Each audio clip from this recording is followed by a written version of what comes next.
If they give James Harden $270 million, they're not giving. I think they're not. They are. I can't imagine they're going to give James Harden that money. Let's see. Well, we will hope not. Well, welcome back to the perspective. We on to the next topic. Now, this is a topic I love right here. This is going to get crazy, in my opinion.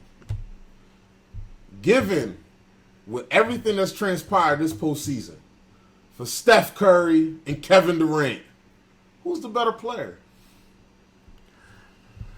Who would I start? No.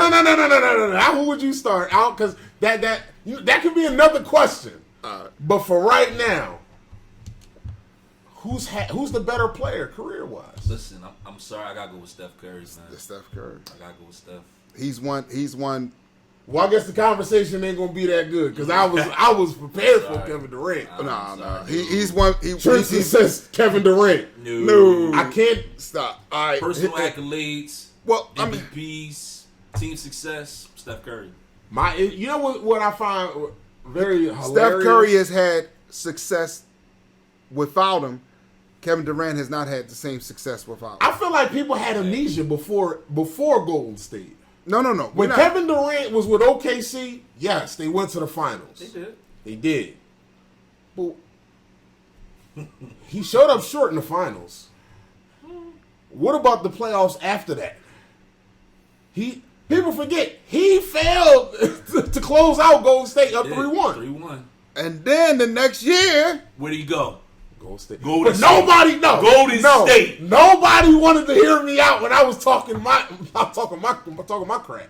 Because I'm sitting here like, Kevin Durant just goes to Golden State and nobody bats an eye.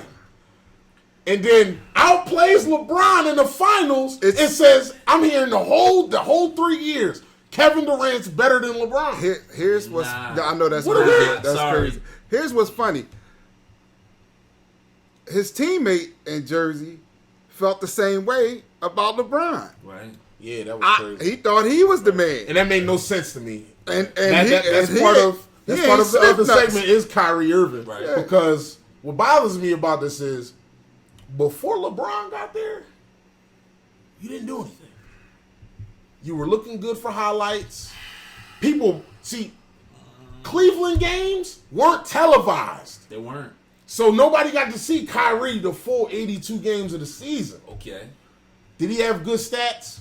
Of course. When you're playing for a trash team and you're a good player, yes. Listen, your stats going to. I'm not going. Here's what I'm not going. But with LeBron, don't discredit LeBron elevated him. Don't discredit. Here's what I'll say about Kyrie Irving discrediting him because what I'm trying to say is he's a player that can't carry a team. Okay, he's not a team leader. Okay, he's not going to take a team to the playoffs. But without him, does that championship come their way? No.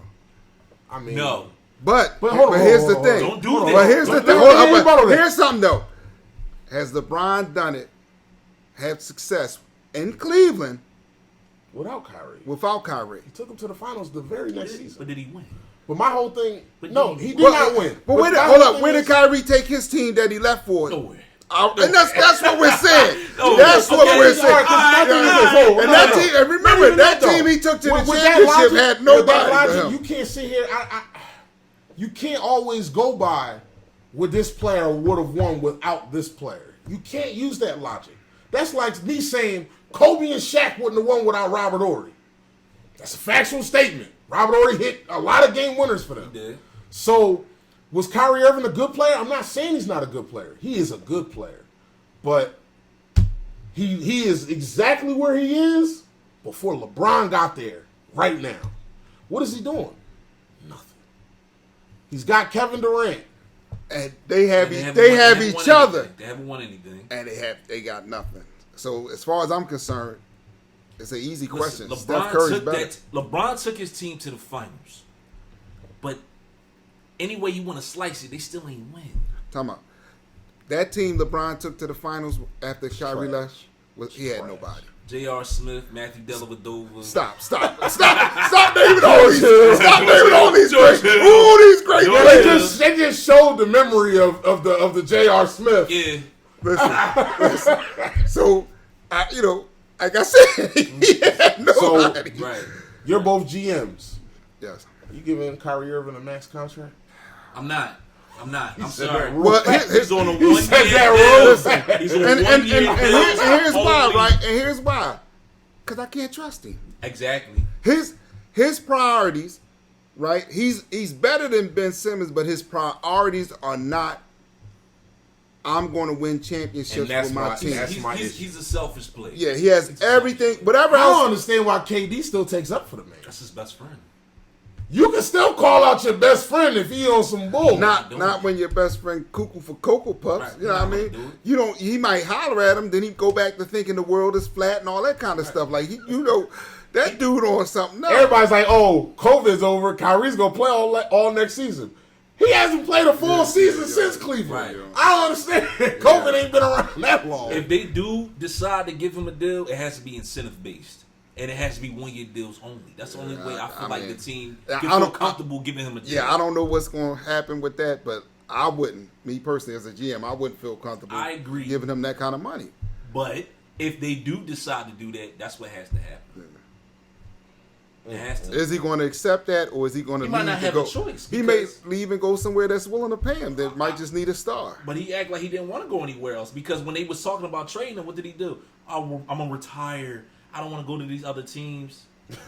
Rob says Kawhi Leonard hasn't played in a year and a half either, and nobody's talking. Oh, no. I did touch base on that. Kawhi Leonard hasn't played. Yeah, no, like, there's nothing to talk about with Kawhi. He's locked in L.A.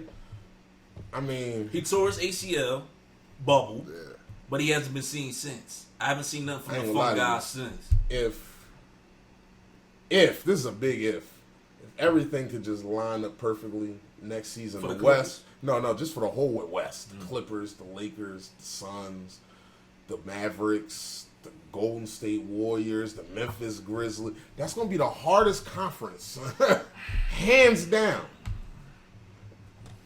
But I don't know, man. I really don't know. That's why to piggyback off what you said about the Lakers, you really got to ask yourself, why you just naming all these different teams, where you got the Lakers at in the standings? If you get rid of Russ and you come back with 2 to 3 good role players, with a healthy LeBron and healthy AD, you got them top 5, top 3. Top 3. Name 3. You want me to name 3 teams I think that could be better than hold the Lakers? Hold on. Let's lay this out. Let's lay this out. They're going to get a decent point guard. Okay. And they're going to get a good wing, a scoring wing, and they're healthy. I mean, this is still hypothetical, though. Yeah, but that's what it be saying. But again, you give them a good team, LeBron and AD, name another duo that's going to really compete with that. In the West? Yeah. Besides Golden State. I was about to say Golden State. But again, I said top 3. Okay, what if Memphis gets a second player for Ja Morant? Yeah, they're not competing? They're not competing with the Lakers? You don't think so? They were the top. They was number. This is going to be a topic for another day, because I'm saying right here. Memphis was a good team without Ja Morant. And that's my point. I felt like they might be better without Ja Morant. Don't do that. Hold on, let me finish my statement. Before you kill me. Go ahead. Before you kill me. I'm a big fan of Ja Morant. Yeah, he is fantastic to watch. Okay. He is showtime. But what? When your record, they was 23-9 without him. Okay. They look better in the playoffs against Golden State without him. Okay. Ja Morant is a superstar. They need Ja Morant on that team. Explain again. If the facts show when he was hurt, they moved up in the rankings of the West without him. They had a better record without him than they did with him. Explain to me why he's needed. I still feel like him being on that court with that team still boosts that team's morale and still puts them in a better headspace in order for them to win. But I just with Ja Morant there. I just told you they won without him. Okay, they did. They won without him. Like a lot. But where are they at now? They still in Cancun. Well, I mean, whether he was healthy or not, they weren't beating Golden State. I didn't say they were beating Golden State. But I'm just saying, though. They played better without him. But the initial question was, do I think that they will be better than the Lakers? No. You don't think so? Who's better than LeBron and AD on that team? Healthy. Next. What's the next team you talking about? I don't got nothing to say. Yeah, I mean, when you say LeBron and AD, I can't say nothing about that. Yeah. Because they still, when healthy, I still feel like they're still, both of them are still top 10 players. That's what I'm saying. So, when healthy. But exactly. AD don't be healthy. You gotta be healthy. AD is not healthy. So, They definitely got to be healthy. So. Oh, man. But, yeah, that's it. Again, thank you for tuning in to The Perspective. We will be live tomorrow morning, recapping Game 1 and going over other topics that's going on around the NBA and the NFL. Y'all have a good one. Again, welcome back, y'all. All right. It's greatness. Well, I ain't welcome back for me. I'm you new. knew. I'm new to this good, though. man. It's okay. It's good. Man.